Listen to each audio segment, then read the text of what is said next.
Welcome to a World of Good podcast. I'm Nate Tatman. And I'm Andrew Gale. And we are two friends who love Jesus, care about the church, and travel the world to share stories of people who do the same. Our conversations happen in all kinds of places, like a coffee shop and an airport terminal, or even the back of a crowded taxi. But no matter where we go, from Argentina to Zimbabwe, we capture stories of the good God is doing around the world. And we hope those stories will do you a world of good. Welcome to a World of Good podcast. My name is Andrew Gale, and I am actually traveling right now and get to be in the wonderful country of Pakistan, where I have tried delicious food like biryani and drank wonderful chai. But most of all, I've gotten to meet some incredible people and visit the church and the work that the church is doing here. And one of those incredible people that I've gotten to meet is Ria Mushtaq. And Ria is office administrator here at the Central Church in Karachi, Pakistan. And I invited her to come and just share some about her experience, the work she's doing, and the church here. So Ria, thank you so much for being with us today. Thank you so much, Andrew Gill, for giving me a chance to talk about my country, about my culture, about the social issues, about my missionary work here in Pakistan. Thank you so much. Well, I know that the people who listen to this podcast will enjoy hearing from you. So thank you. Thank you so much. Thank you. So before we jump in, can you just tell us about yourself? Tell us about your history, your faith journey, and what brings you here to the work that you're doing today. Oh, actually, I was very clear in my childhood since I was, 10-year-old, or 11-year-old. So I had a dream where I saw an open sky, and the large table, the dining table was all over there, and the disciples of Jesus Christ were eating and having food, but I could not see Jesus Christ himself. Some of them were calling my name, and they tried to let me join their food and their table. And I said, no, I am in a dirty and messy dress, so I cannot join your table. Because when I was a little child, I was very oppressed because of my family, because my mother and my father had 6 children. Wow. So I was the youngest one, and I was the person who was mostly ignored. So that is why in my dream, I also saw that I was hesitating. I was feeling hesitation to join them, that they were in very nice clothes, very nice dress, and they were having very delicious food in very expensive pots and plates. So I felt hesitation. Then suddenly I listened a voice, Razia, come here and join us. So I tried to pursue the voice, where he is. So one man came to me and said, he is Jesus and he is calling you. Wow. So then I realized that, oh my God, I have a call. Wow. But I could not share my dream to my family member because, as I said, that I was very neglected child in my family. Maybe it was the reason of our financial problems. Sure. So that is why I'm not blaming my parents. They were very loving. Yes, especially my father was very loving to me. Yeah. He also keep on saying me, my son, not the daughter. Yes. So when I got this vision or dream, so I realized that I am the called one. Wow. So did you always want to serve in the church? I mean, from that young age? Yes, I was studying in Roman Catholic Church. Okay. There was a school also in their campus. So I was very in hurry always, every day, to go to the church first. Yeah. School timing was 8:30, but I was used to go there at 8 p.m. Oh, wow. 8 a.m. Yeah. So that I may spend some time in prayer and worship. Wow. That's wonderful. Yeah. So tell us about what you do here. So you're part of it's called the Philadelphia Pentecostal Church of Pakistan. And Philadelphia comes from the use of that city in Revelation. Yes. So Philadelphia Pentecostal Church of Pakistan. But you work here at the Central Church and work at the college, but you do a lot of different things. So tell us all the different things that you do here at the Central Church. Oh, when I came here, I was not sure that is the place where I have to serve. Oh, wow. Because I belonged in my past to the Roman Catholic background. Yeah. Yeah. So when I came here for, I would not tell a lie, I will speak truth, that I came here for the cleaning work. Oh, wow. Yes, because of financial issues, Yeah. I could not pay the rent.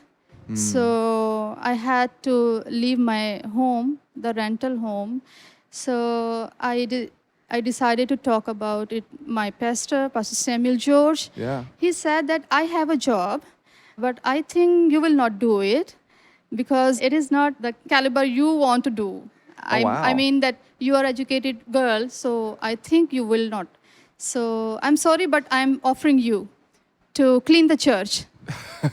Actually, I was hired here for dishwashing. Oh, wow. Yes, for cleaning the Yeah. church and doing the dusting. Yeah. So I spent 2 years here Wow. doing this work. Doing that kind of work, Yes. doing the cleaning work. Wow. Yes. Still now, today, nobody knows that I am teaching here. Now you're teaching college students. Yes, Wow. I'm teaching evening classes to the college, and my favorite subject, I'm teaching the Old Testament. Yeah. Yes, and beside of this, I'm also working in youth class. Yeah, and I got Yeah. to join your youth class on Sunday. It Yeah. was such a fun experience. You in the after church in the afternoon, you meet together for a couple hours. Yes. And talk about scripture, and Yes. you did skits while we were there. It was Yes. such a fun. It was such a fun experience. Yeah. It is very difficult to motivate the youth. Yeah. So I have to spend approximately 3 to 4 hours with them. Yeah. To make them enjoy, to make them learn. I give them freedom to make them close to God, Yeah. to close to Jesus. Yeah, and I think that they showed an incredible love for one another and for the time. Yes. Like they obviously really enjoy your teaching and the work that you're doing. So thanks for doing that. And there was probably, 15 or 20 youth that were there Yes. on that Sunday. I mean, it's a great group of students. Yes. So that's wonderful. And let me please, if you give me some time, I thank you so much.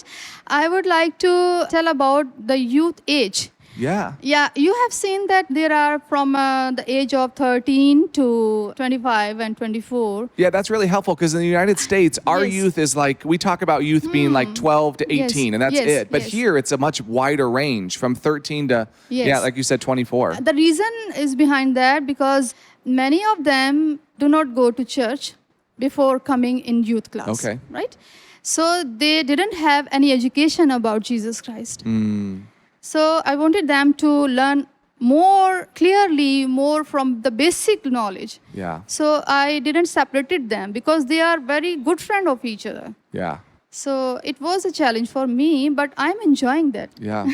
Well, I love the diverse age group. I think it's Yes. really helpful, and it's great to see some of the older ones speak into the lives of the younger Yes. ones. And it was a really neat experience.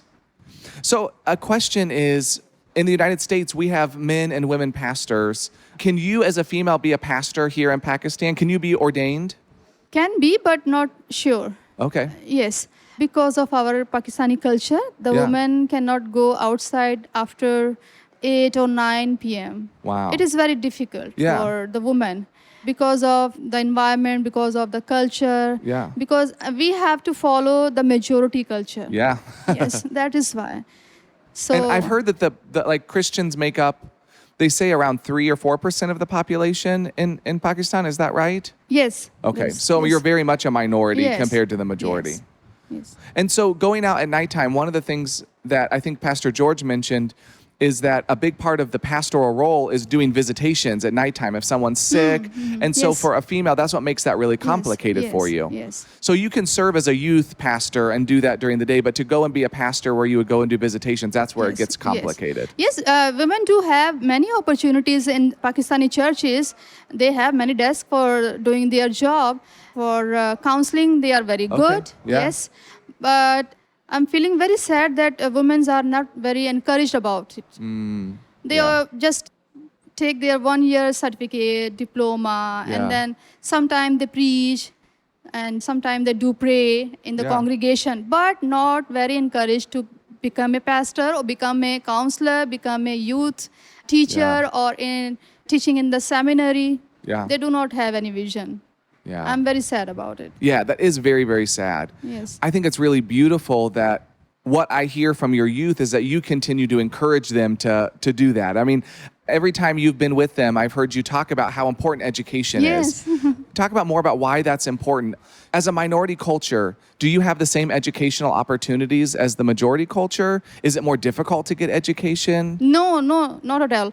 I think they are not motivated They're by not their motivated. families, by their gathering, and Yeah. because I do prefer to be a scholar, Yeah. to have a PhD degree. Yeah. Yes, because when I was very quite young, my father passed away, and I could not carry on my study. Wow. And when I was traveling by the bus to the office, in that bus, many girls were wearing the college uniform and they were holding their bags.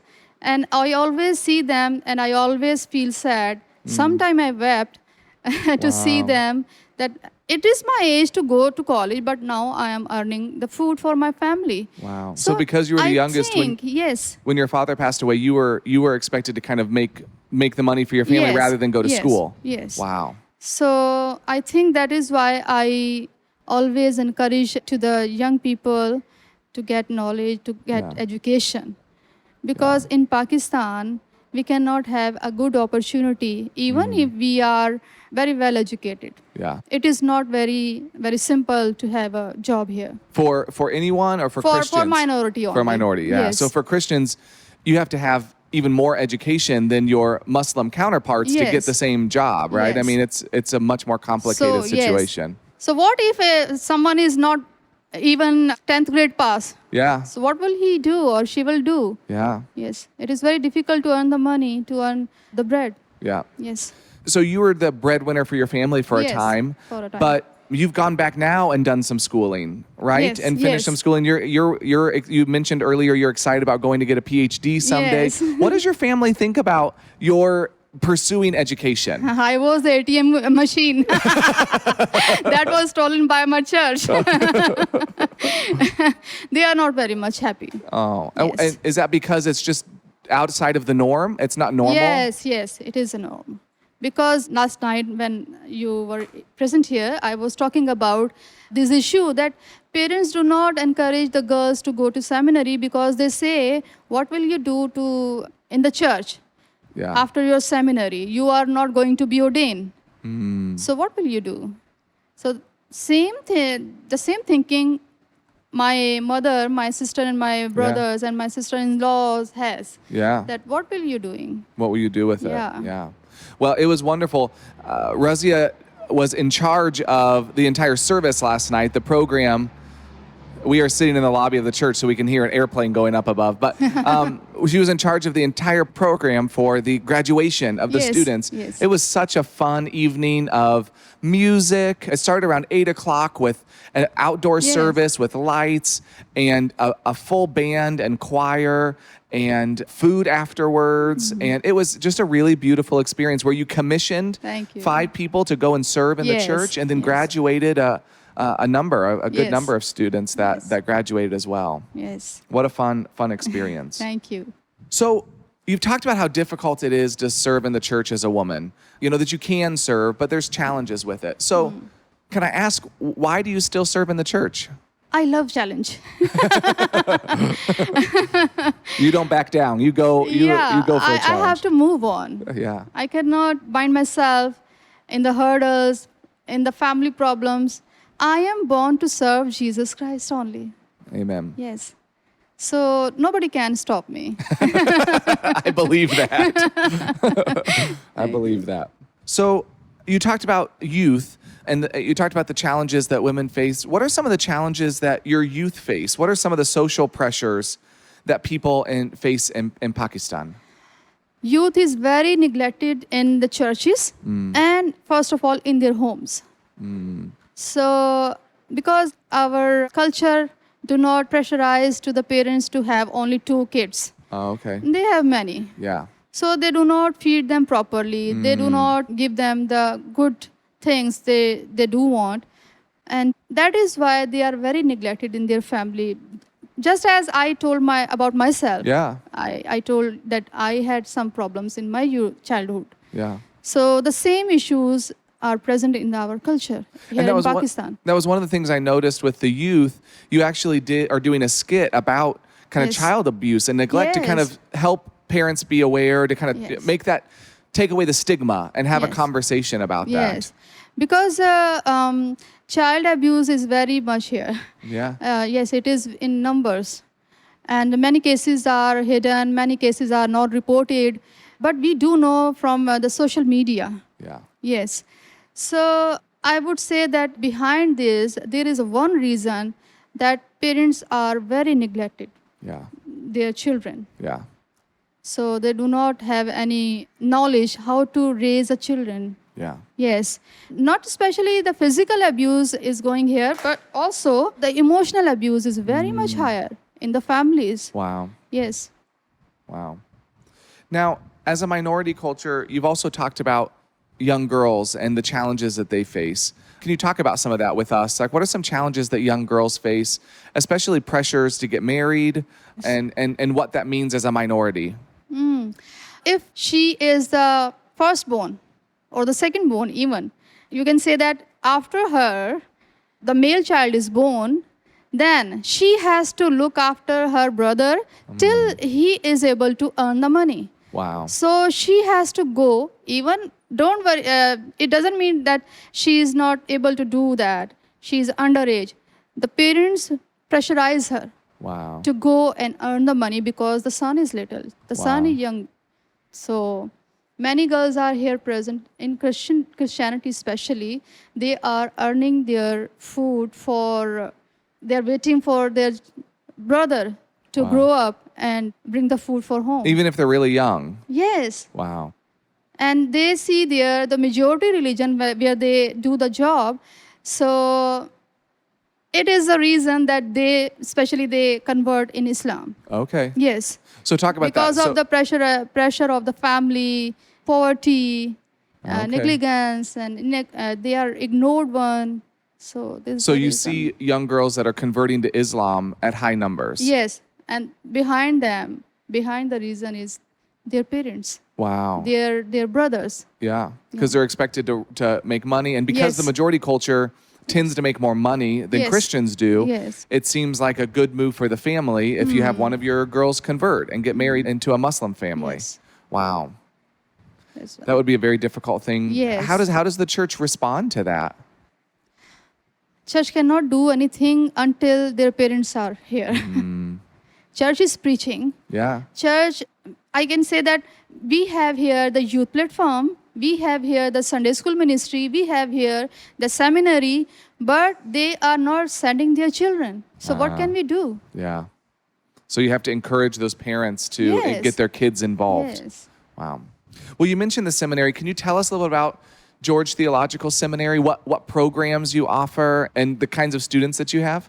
We have program for 1-year certificate Okay. and 2-year diploma and 3-year diploma. And also we are in future having BTH degree, Oh, MDiv wow. degree, yes. So Wow. So there's a lot of degrees. How many students are a part of the school? I think it's above 35. Okay. Yes. Great. And you graduated a number of them, some of them last night, but a lot of them Yes. still go through MDiv. Is it primarily done online? Is it in person? Is it both? Not online right now, but we are planning to do it. Okay. Yes. Great. That's awesome. What do you want to do in the future? What visions do you have for where your life is going or where the life of this church is going? I think my vision is all about my church because I want to do PhD in theology or in Old Testament so that I can come here back in my country to my children who are waiting for the principal Yes. because we do not have PhD holder here. Yeah. Okay. Yeah, I was the only girl who went to do her BTH and MDiv. Okay. So In you have my- a BTH from- and yes. an MDiv Yes. from here in Karachi. Yes, from St. Thomas Theological College. It Okay. is situated in Karachi. Okay. Yes. And so then now you want to move on and get your PhD so you can come back and be, Yes. because you have to have a PhD, someone with a PhD in order to kind of have a level of school that you want to have. Yes. That's wonderful. What interests you about the Old Testament? Why the Old Testament? Oh, I love the prophetic era. I love Isaiah. Okay. Yes, but I'm very big fan of Ezra. Okay. Yes, the Wow. priest Ezra. Yeah. What about anything specific that you love about Ezra? Yeah, he was very young when he was the lover of Torah. Yes. All his contemporaries were complaining God in Babylon, and all were spending their lives to forward in to pursue the girls of Babylonian, right? And idol worship. But he was the only person, I think, in my mind, that he was the only person in his young age who searched or seek about the Torah. Yeah. Yes. Wow. In Babylon, in the captivity. Yeah. Yes. That's cool. That's wonderful. I love that. I love that.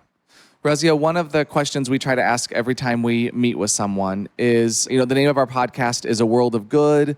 And the whole intent was that we would travel and sit in places like this, in churches with people and have conversations and hear about stories of things that are happening. And the things you have shared today already have just been phenomenal. It gives us so much as a church in the United States for us to be praying for you, for the youth that you serve, for the girls, for the families that they're a part of.